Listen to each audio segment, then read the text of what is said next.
থেকে শুরু করে সংখ্যালঘু বা নৃতাত্ত্বিক জনগোষ্ঠী, সিভিল সোসাইটি সবাইকেই আসলে তারা এই দলের মধ্যে অংশগ্রহণ করাবেন বলে তাদের পক্ষ থেকে দাবি করা হচ্ছে। তবে নিবন্ধন পাই এই বছরে আমরা দেখেছি নতুন রাজনৈতিক দল আসলে নিবন্ধিত হয়েছে। তবে নিবন্ধন পাওয়ার থেকে বড় বিষয় হচ্ছে যে আসলে এই দলটি কারা চালিয়ে নিয়ে যাচ্ছেন, জনগণের কতটা অংশগ্রহণ সেখানে হচ্ছে এবং মূল রাজনীতিতে আসলে কতটা প্রভাব ফেলতে পারছেন। যদিও গতকালকে বলা হয়েছে এই যে সংবাদ সম্মেলন জাতীয় নাগরিক কমিটির পক্ষ থেকে করা হয়েছে, সেখানে তাদের একজন বলেছেন যে এটি ঐতিহাসিক দায় থেকে এই দলটি আসলে তৈরি হয়েছে। এবং আপনি জানেন যে বিগত সময়ে যারা বাংলাদেশের রাজনীতি করে আসছে, সেটি আওয়ামী লীগ বলি, বিএনপি বলি, জামাত বলি বা বাম যে রাজনৈতিক দলগুলো আছে, আসলে মানুষের রাজনৈতিক দলগুলোর মধ্যে এক ধরনের যে আস্থাহীনতা তৈরি হয়েছে। তারা মনে করেন যে সেই একই রকম দুর্নীতি একইভাবে আসলে এই দলগুলো চলতে থাকবে, এই ধরনের একটা অস্বস্তি আসলে তৈরি করেছে। তারাও কিন্তু ফেল করেছে, তারা কিন্তু স্বৈরাচারকে আসলে নামাতে যেই বৈষম্যবিরোধী ছাত্র আন্দোলনে সারা দেশের মানুষের এক ধরনের অংশ ছিল। এবং এই বৈঠকে আমার একটা ব্যক্তিগত বিষয়ে আলোচনা করেছি এবং আলোচনা সাপেক্ষে আমি প্রধান উপদেষ্টা বরাবর আমার পদত্যাগপত্র জমা দিয়েছি। আমার যে দুটি মন্ত্রণালয় ছিল, তথ্য ও সম্প্রচার এবং ডাক, টেলিযোগাযোগ এবং তথ্য প্রযুক্তি, দুইটি মন্ত্রণালয়ের দায়িত্ব থেকে আমি ইস্তফা দিয়েছি। এছাড়াও এই জুলাই ফাউন্ডেশন, জুলাই শহীদ স্মৃতি ফাউন্ডেশন সহ সরকারের যে সকল কমিটিতে আমি ছিলাম, এই সকল কমিটি থেকে আমি একই সাথে ইস্তফা আমার হচ্ছে। মূলত গণ অভ্যুত্থানের প্রেক্ষিতে 8ই আগস্ট আমরা গণ অভ্যুত্থানের প্রতিনিধি হিসেবে প্রথমে 2 জন এবং পরবর্তীতে আরও একজন, 3 জন অন্তর্বর্তী সরকারে দায়িত্ব নেই অন্যান্য উপদেষ্টাবৃন্দের সাথে।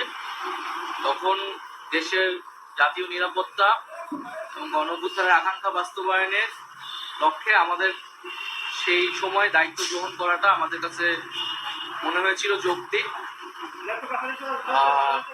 গত 6.5 মাসের প্রেক্ষিতে সরকার কাজ করছে, হয়তো আমরা আশানুরূপ ফলাফল এখনো পাইনি, কিন্তু আমার কাছে মনে হয়েছে যে সরকারের একটা স্ট্যাবিলিটিতে সরকার এসেছে এবং ব্যক্তিগতভাবে সরকারের বাইরে যে দেশের বর্তমান যে পরিস্থিতি, সেই পরিস্থিতিতে একটি রাজনৈতিক শক্তির উত্থানের জন্য আমার রাজপথে থাকা প্রয়োজন, ছাত্র জনতার কাতারে থাকা প্রয়োজন।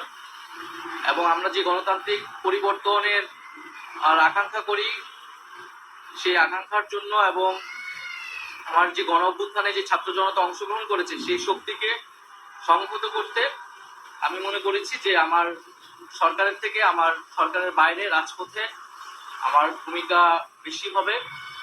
এবং আমার বাইরে যারা আমাদের সহযোদ্ধা রয়েছেন, তারাও এটি চান এবং সেই প্রেক্ষিতে আমি মূলত আজকে পদত্যাগপত্র জমা দিয়েছি। গত 6 মাসে আমি আমার জায়গা থেকে চেষ্টা করেছি কাজ করে যাওয়ার। 2টি মন্ত্রণালয়ের বাইরেও অনেক অতিরিক্ত দায়িত্ব আমাদের পালন করতে হয়েছে। আমরা চেষ্টা করেছি এবং মন্ত্রণালয়গুলোতেও আমরা কিছু কাজ করেছি। সেই কাজের ফলাফল হয়তো সামনে জনগণ পাবে। 6 মাস খুবই কম সময়, তারপরও আমি চেষ্টা করেছি আমার কাজ আর ফলাফল সেটা জনগণ মূল্যায়ন করবে। তো আজকে থেকে মূলত আমি সরকারের কোনো দায়িত্বে নেই, এটি মূলত বলার জন্য আপনাদেরকে আমরা 3টা কোশ্চেন নিব।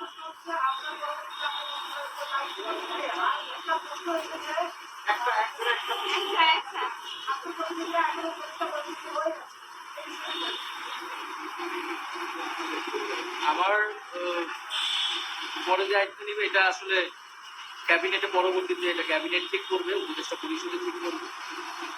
আর আমি আমার জায়গা থেকে মনে করেছি আমার বাইরের প্রয়োজন, বাট এখনো আমাদের গণ অভ্যুত্থানের আকাঙ্ক্ষা তো বাস্তবায়িত হয়নি। বিচার এবং সংস্কারের যে প্রতিশ্রুতি নিয়ে এই সরকার গঠিত হয়েছিল, ছাত্ররা এসেছিল, সেই প্রতিশ্রুতি পূরণে অন্য যে 2 জন রয়েছে তারা মনে করছে তাদের সরকারে এখনো দায়িত্ব রয়েছে, তারা এখনো সরকারের থেকেই জনগণকে সার্ভ করবে। তারা যদি রাজনীতি করার প্রয়োজন বোধ করে, তারা তখন হয়তো সরকার ছেড়ে দেবে।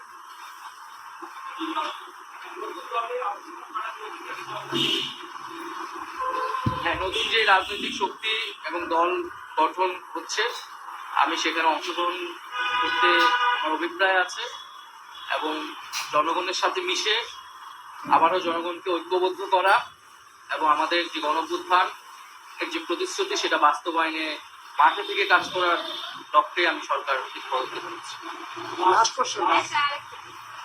সাজওয়ার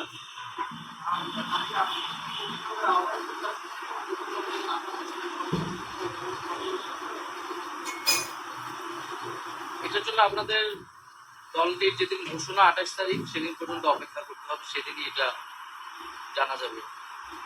নারীদের মধ্যে থেকে একটা কোশ্চেন, নারী কেউ আপনি সাজেদা কি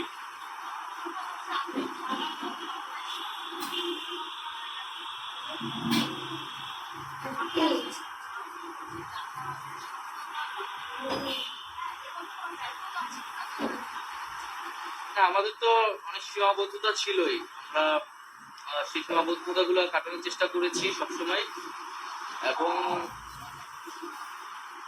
এখানে সীমাবদ্ধতা ছিল, আমলাতান্ত্রিক জটিলতা ছিল। আমরা এসে এই ব্যুরোক্রেসিকে যেভাবে পেয়েছি, এখানে পুলিশ যে তার আত্মবিশ্বাসের ঘাটতি হয়েছে আন্দোলনের পরে এবং একই সাথে এখানে এই জুলাই গণহত্যাকারীদের জুলাইয়ের যারা গণহত্যাকারী তাদেরকে গ্রেফতারের বিষয়টা, বিচারের বিষয়টা, সে বিষয়ে আমাদের আহ, আহ, আমাদের কিছু সীমাবদ্ধতা থাকা সত্ত্বেও আমরা কাজ করেছি। আমি জনপ্রশাসন কমিটির একটা দায়িত্বে 2 সপ্তাহের মতো ছিলাম। 2 সপ্তাহের মিটিং এ আমরা সিদ্ধান্ত নিয়েছি যে যারা 18 সালের ডিসি ছিল এবং দুর্নীতির সাথে জড়িত ছিল তাদেরকে সরানোর ব্যবস্থা, এরকম কিছু উদ্যোগ আমরা নিয়েছি এবং আমি আশা করব যে অন্তর্বর্তীকালীন সরকার সামনের দিনগুলোতে জনগণের যে আকাঙ্ক্ষা, গণঅভ্যুত্থানের যে আকাঙ্ক্ষা, সেই আকাঙ্ক্ষা বাস্তবায়নে তারা সচেষ্ট হবে এবং দেশের যে আইন শৃঙ্খলা পরিস্থিতি, সেই আইন শৃঙ্খলা পরিস্থিতি এবং দ্রব্যমূল্য নিরসনে তারা সফলতা দেখাতে পারে।